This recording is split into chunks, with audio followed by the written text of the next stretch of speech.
Welcome to Nashville Savvy. I'm your host. We'll listen to it again. How about Hey, that's a good intro song. My friend Ben Kirsch made it for me, and I love it. But welcome to Nashville Savvy. This is Megan Lee Podsiedlik with the Pamphleteer, and we're going to jump right into lately, because this morning, as you could still tell, I'm still wearing my jacket. I went to the mayor's media room where he held a conference that was to supposedly announce the transit referendum that he wants to put on November's ballot. When I was there on my way out, somebody stated the obvious, that really today's announcement was just an announcement of an announcement. We didn't really get a referendum.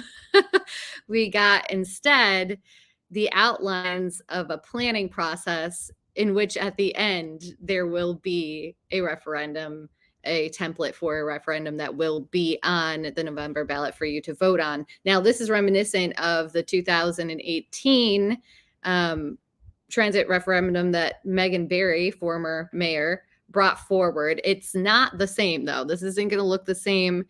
You can already tell that O'Connell has taken he's doing a little bit of, dipping his toe in the water. He's done a little bit of a test of how far, what he could push, what he could get away with. And he's instead taking a practical approach, especially when it comes to making sure that this package doesn't include anything that would outright turn people completely off.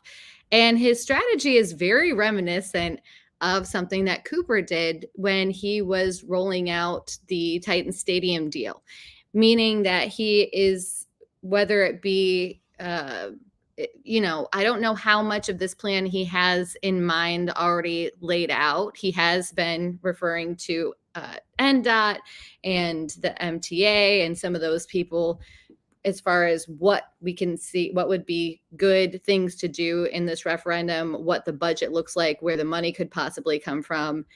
And so there is the skeleton of this transit referendum is already in the works, but now he's appointed 2 separate committees that are going to look at this over the next 6 weeks and present different ideas. One of the committees is a technical committee. So it's made up of professionals, people who are professionals in the area of infrastructure, transit, and such in cities. And then the other committee is a community committee, and it's made up of an appointed board that the mayor came up with. They had their first meeting today. It might still be going on right as we speak. The last I looked, about 10 minutes ago, it was still live, where they're taking community input. And this feels a lot like the community input that we got over about the East Bank, and we heard from everybody. But in the end, does it really affect the plan? Well, the mayor didn't put out any type of plan. So we're going to see what we're going to see basically in March. And whether or not that's actually influenced by people, I think that it will be, simply because this would have to be voted on the ballot by Nashvillians. So they're probably going to take into account what kind of input they're getting from the people, which, whether or not you want this, certainly now is the time to get your voices out there as far as what you'd like to see or what you do not want to see. Basically, O'Connell has had this idea for a long time that he really wants there to be committed yearly funding into the transit system here in Nashville. This is what he's wanted even last year, when he talked about how during the planning or the capital budget plan, that they have to vie and go after the scraps of the capital budget in order to make efforts in transit initiatives, in upkeep, in the bus system, et cetera, et cetera. He wants there to be dedicated funding to this. He doesn't want to have to go to battle every single year just to fight for transit initiatives. And so that is basically what this plan is. They're calling it TIP, the Transportation and Infrastructure Program. This committee, this 6-week period where these committees are getting together, they're calling it the choose. What are they calling this? Oh my goodness. It's all new information to me. And so I'm just trying to make sure that you guys know. They've rolled out basically, let's see. Let me pull it on up here. they've pulled out something called the Choose How You Move. That's what they're calling it. And that's these committees that are getting together over the next 6 weeks. So yes, it was an announcement that they're going to make an announcement in March.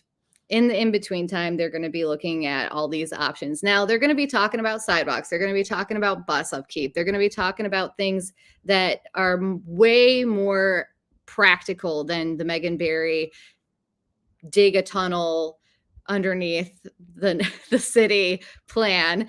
And there's apparently not going to be any light rail, or at least it didn't sound like that was of interest in the plan going forward.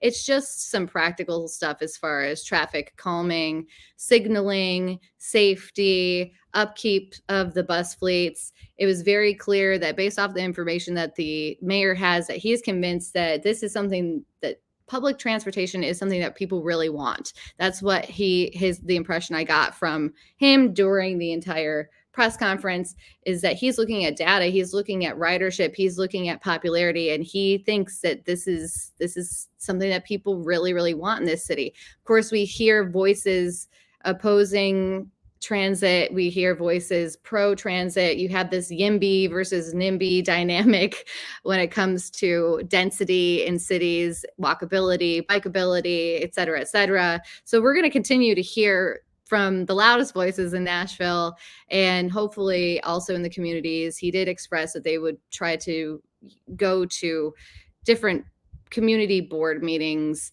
and neighborhood committees and get their input as well. So that's the nothing burger of this transit announcement. I wish I had a more specific plan.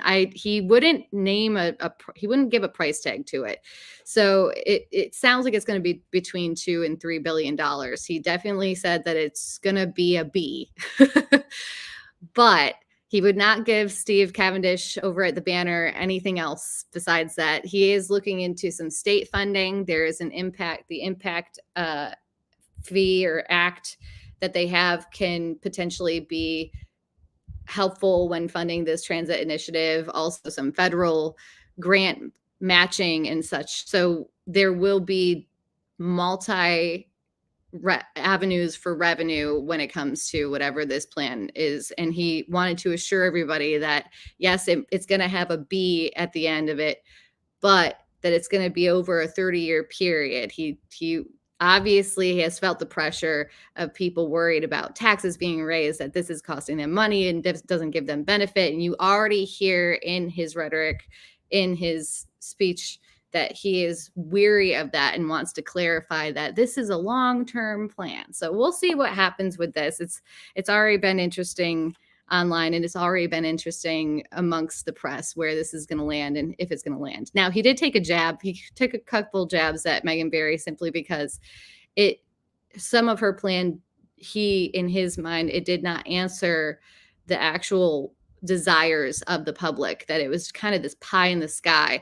But he also mirrored Megan Barry because he really impressed that this isn't urgent. This is probably our last chance to establish this. There are all these, we are one of 10 major cities that still doesn't have dedicated funding to transit. And this is the time. If we're going to do it, we have to do it now. So he is instilling some of that urgency already. It's a tactic. It's also, in his mind, may be very true. So that's that. On the state level, I have seen interesting bills. For instance, people have wondered if this will be supplemented with any sales tax or something like that here locally. And I've seen a bill at the state level that would allow municipalities to create certain sales tax and such. And I wonder if it has any connection to these conversations that he's had with the people up at our state legislature. So we're going to find out more as this unravels. The next thing I want to talk about in lately, really quick, is just a few bills that I brought up this week that I think are flying under the radar, but might deserve a second look. One of them being a bill that mirrors a lot of the zoning that we were seeing in Nashville, but this would be a statewide bill. Let me pull it up real quick. Apparently, I'm just all over the place. I jumped from one thing to another, and here I am. Let me see. So this bill put together by honestly, it doesn't seem nefarious as much as it seems like a band-aid on a bullet wound. We have affordable housing issues. It's a crisis of affordable housing. Why that is, you can extrapolate the information and you can come up with 1,000 different reasons why we have this affordable housing crisis. But this bill that's coming up by Senator Elaine Davis, and I'm sorry, she's the Representative Davis and Senator Briggs, would actually create a requirement for metro governments and other local governments to adopt for at least for, they're calling them housing strategies, but when you look at these, they are zoning strategies for affordable housing. They are ways to increase density, to decrease the amount of zoning in the zoning bills, in the zoning parameters, how large a space has to be for a single unit, dwelling unit.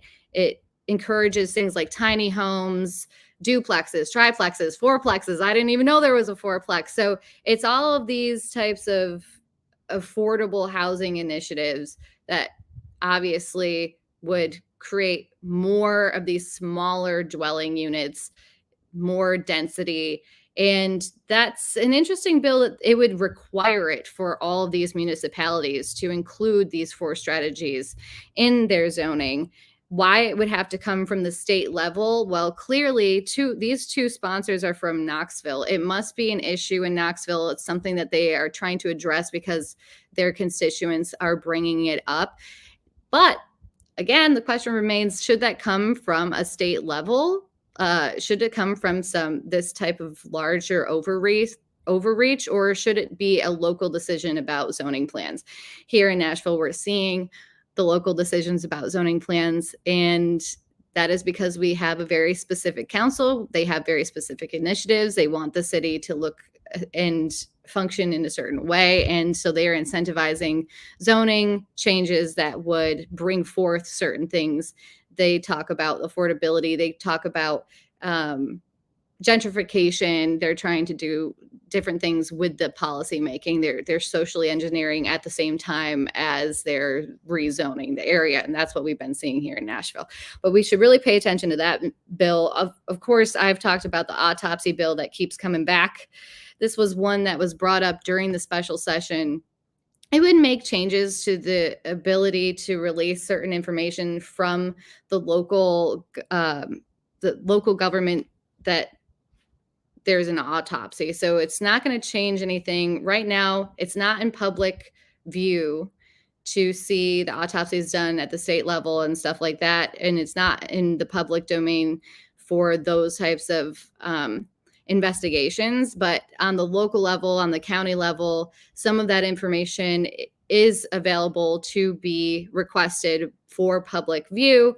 And so we saw that bill actually die during special session, but it's back, and we're still trying to figure out why. Why would it come back? We found out after the special session that none of the victims in Covenant's pictures got released, even though they said if they did not pass this bill, the media was going to release the pictures. We found out that in the law, as it is, that can't happen.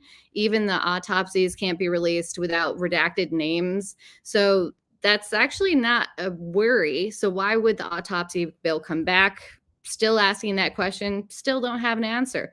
Also, there's a couple anti-sunshine laws. There's probably a reason that has to do with these conversations that happen on a local level behind some of these bills. But one of the bills is actually about mayors and them not being exempt from Open Meetings Act, which is like the sunshine law, when it comes to certain meetings, specifically a meeting that's just, it's just the mayor getting together with a nonprofit, or the mayor getting together with a couple people who are giving him input on policy and other things, like just giving him advice, that those are not subject to the sunshine laws. You can't just request that information.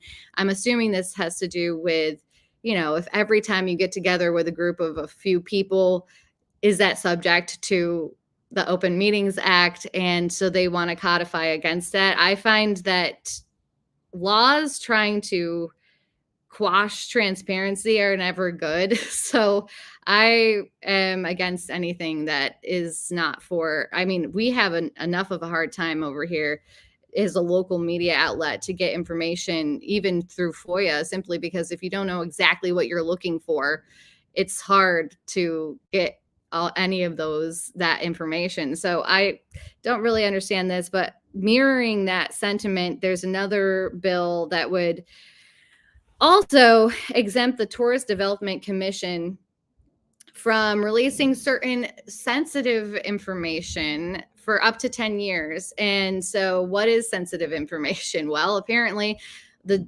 commissioner and the attorney general can just agree that this information would be too sensitive to release to the public, and they could lock it up for 5 to 10 years. And that's just another interesting anti-sunshine bill that we've seen come up. But now we're going to go into something more fun and not just scatterbrained. Sorry that I'm a little bit all over the place, but we're going to go into our local corner.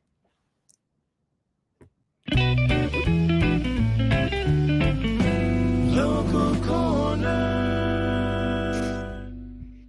Oh my goodness. So Laura Loomer, who some refer to as an investigative journalist, she has run for office in Florida.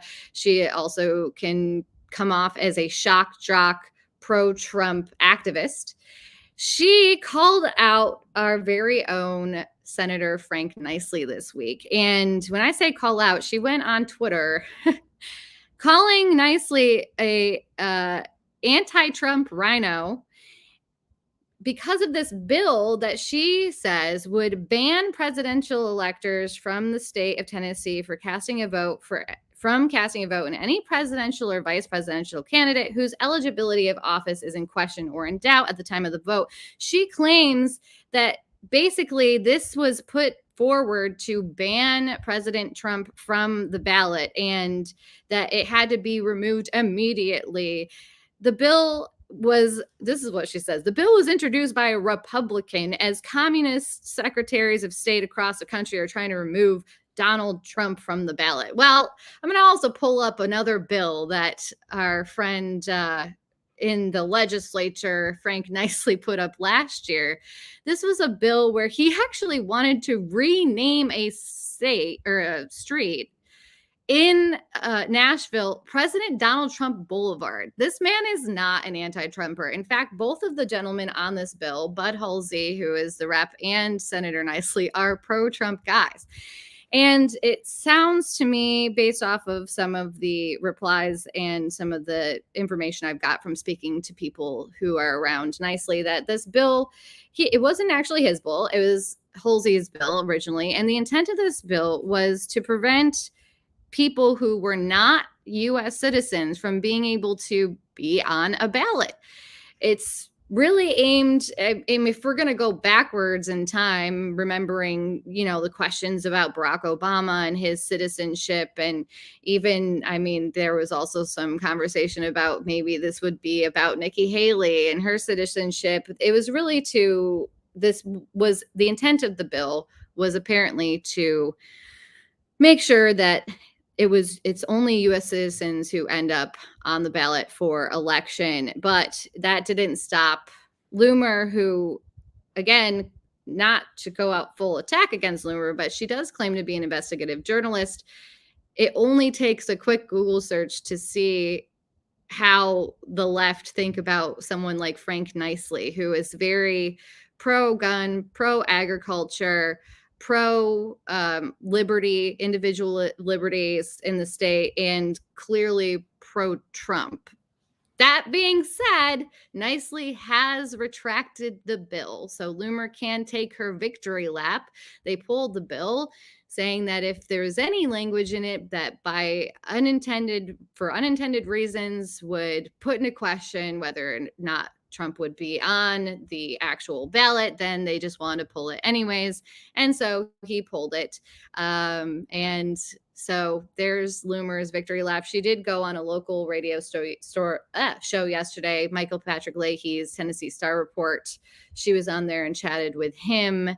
But I thought it was laughable. Honestly, when I saw her claiming this nicely as anti-Trump, he ticked off so many people by trying to name a road President Donald Trump Boulevard last year. And I was just like, man, it's a dog eat dog. People are eating their own out here in this very weird, paranoid political state that we're in going into this 2024 presidential election. So fun times. Thank you, Laura Loomer, for dipping your toe into Tennessee politics. And we're just going to go and wrap this up with Metro Mayhem, which today is not Metro, it's national. Metro Mayhem.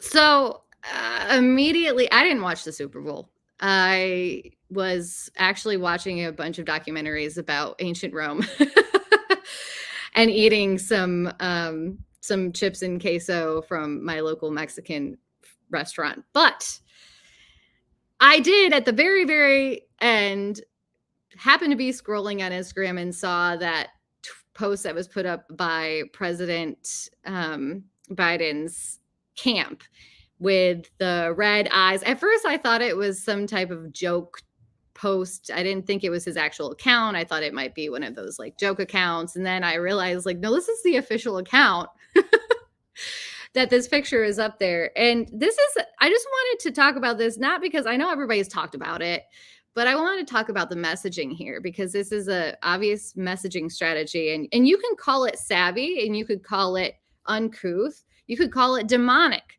But of course, if you call it demonic, they're going to call you crazy, which is exactly the point of this type of messaging. I think it's very odd for a sitting president to release this like weird, odd joke with the beady eyes joking that he fixed the Super Bowl. I think that's weird. I think it's weird for the leader of the free world to post something like that. But it also gives me the sense of, okay, who's running his accounts? And it sounds like the Gen Z interns they also launched, I think, a TikTok called Dark Brandon, which is also hilarious. But the messaging ploy is this: if you're going to call it out, or you're going to say it's uncouth, or you're going to say that it's demonic, they're going to call you crazy. They're going to take that subsect of their opposition, what they consider the MAGA Republicans and the far right, and they're going to slowly but surely make them seem like everything that they're seeing unfold, that they're just crazy, kooky conspiracy theorists. This is a strategy, and it is a smart strategy, but you do not have to consent to this strategy. I don't actually think that hit the way that maybe they thought it would. I felt like it just was giving my interns are running my campaign vibes. I didn't feel like it was giving I'm actually a competent leader who has led us out of COVID into, a new economic prosperity like he's trying to tout. So that was, I don't want to show the picture. So Geneva asked me like, oh, did you just forget to send me no, I didn't forget. I don't like it. I don't like the picture. So we're not showing the picture today. But I did want to wrap it up on, we usually have a local Metro Mayhem, but that was a little bit of a national mayhem. So thank you guys for tuning in. I will see you next week. Hopefully we'll have a little bit more insight into what's happening at the Hill. Of course, if you haven't noticed, Mark Green is not going to rerun for his congressional seat, but has hinted that he's going to pursue a different way to lead, which we don't really know what that means yet, though. There are rumors going around about that. So we'll catch up on all those things. Make sure to keep an eye on our Twitter. We obviously update things as often as we can, but also subscribe for free to our daily newsletter at thepamphleteer.co. We appreciate you guys so much. We appreciate that you pay attention to local politics. I'll see you next week.